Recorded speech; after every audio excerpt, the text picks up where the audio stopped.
So now that we're introduced, let's talk a little bit about how acoustics work in a room. What is sound? Well, sound is basically just a signal, and it creates pressure as it travels through the air at 1,125 feet per second, or 343 meters per second. And as that signal collides with the particles in the air, it creates a vibration, and that is what we hear. This is why you can play an audio file on your computer, but without a speaker system, you don't hear anything. Audio is not the same as sound. The speaker is what turns the audio into a signal that passes through the air, whether this process happens from your built-in computer speaker or a pair of earpods. The signal is also sent whenever we speak or whenever one surface interacts with the air or another surface, like clapping your hands, slamming a door, or turning on a ceiling fan. With any sound, there are three things: the source, the path, and the receiver. The source is what generates the sound. The path is what we talked about already, the air through which the sound travels. Finally, the receiver is whomever is listening. What happens to sounds after they run into something, like a wall? If we can answer this question, you'll know why some rooms are better than others, and a little more about what to do to improve your experience. Now, a surface such as a wall can do one of 5 things to an acoustic signal. It can reflect, absorb, diffuse, diffract, and refract. A reflection is just like a bounce. It helps to compare sound to light here because light is easier to see. Imagine every hard surface, from your computer desk to your ceiling, is a mirror. Anytime your dog barks or you snap your fingers, the sound will reach those surfaces and ricochet according to the angle in which they arrived. This, plus large spaces, creates most of the problems you will want to minimize as a content creator working in a studio environment. Here's another graphical example. All right, let's talk about absorption, which looks just like this. The sound signal reaches an absorbent surface and is drawn in, captured, with only a fraction of that sound reflecting back out. You could think of the padded rooms that the mentally ill patients are in any movie scene that takes place at an insane asylum. It doesn't just prevent the patient harming themselves, it also minimizes the noise. Content creators, if you could replace some of your reflective surfaces with absorptive surfaces, you will solve many of your acoustic issues. Any sound above 500 Hz can be absorbed easily by porous materials, but lower frequencies can still reflect. We'll get into frequencies later, but for simple reference, the human voice is a series of frequencies between 80 and 12,500 Hz. However, top-quality absorptive surfaces can be expensive, and they may kill the visual style you're looking for. If the recording studio isn't your visual style, or if you're a normal person with different needs, you'll need some smarter solutions. Let's talk about diffusion. When a sound hits an uneven surface, the signal will be deflected in many directions at the same time. Each direction will carry a weaker signal because at impact, the signal was divided. You can see this where some parts of a panel are sticking out from a wall and others seem recessed a little bit, all to different degrees. In this case, I used a disco ball as an example because it's an easy visual. You can see how the light reflects in all these different directions. Or you can see it with rounded, convex surfaces. Hey, our disco ball is basically one giant convex surface. You'll notice that in a lot of old opera houses and theaters, they're filled with convex surfaces. That is to diffuse the sound and reduce echo in an environment where lots of people have to listen to loud music and singing for a long time. This is quite a common solution to reduce echo, particularly in large rooms. But I've seen versions of this used in small rooms as well. The opposite, of course, would be concave. That would be on the right, where a surface is rounded going inward like a cave, which causes sound frequencies to gather together. That can make some areas of rooms uncomfortable, but you'll rarely run into it if you have square-shaped rooms.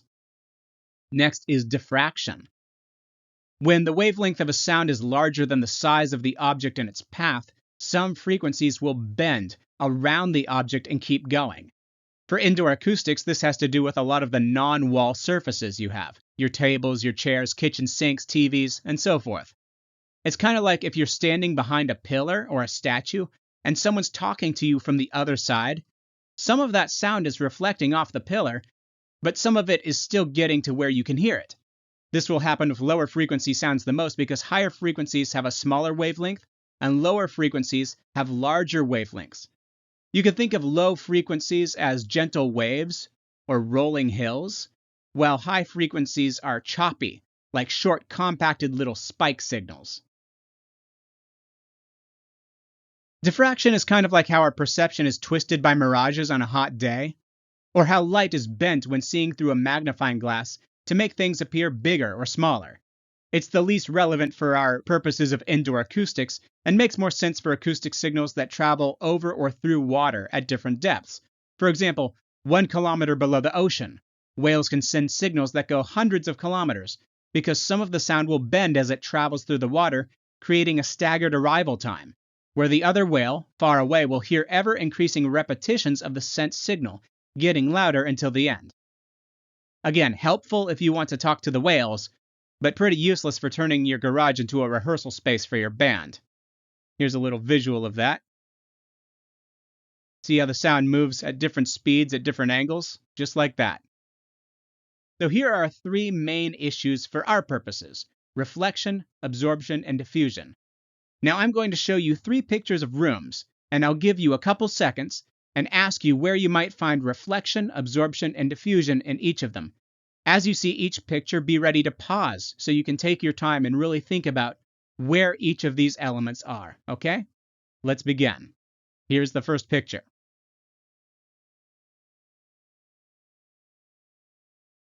Have you found them yet? Here they are. Reflection over at the glass, absorption over at that paneled wall, and diffusion with all the furniture. Let's look at the next picture.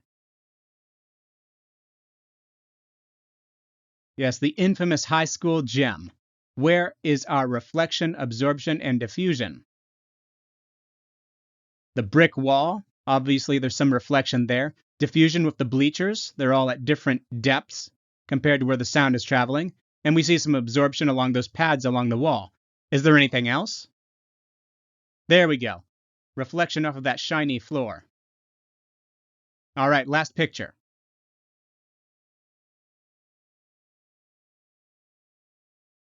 There we go. There's lots of diffusion because of all those wood panels, reflection because of that hard wall, and absorption with the curtains and other materials. And there we have some more reflection off of that hard piano and diffusion from the furniture. Before we go on to the next video and talk about different types of rooms and how they interact with these 3 main factors, I'll mention one more thing that seems obvious, but I'll give you a principle for it that will make it more sciencey, okay? And that is the inverse square law. You know how when you're further away from something making noise, it's less loud? There's a scientific principle behind it called the inverse square law. It says P is approximately 1 over R times R. Now P is sound pressure, and R is your distance from the sound source. Essentially, if you double your distance from a sound source, you have the sound pressure, right? So double the distance again. It's half, then a quarter, then an eighth, as it interacts with you. We'll get sciencey again once I explain how hertz work in future videos. Until then, absorb and reflect, but hopefully don't diffuse what you've learned so far about the science of acoustics before moving on. Sometimes you'll run into something called RT60. That's the time it takes for a sound to drop by 60 decibels.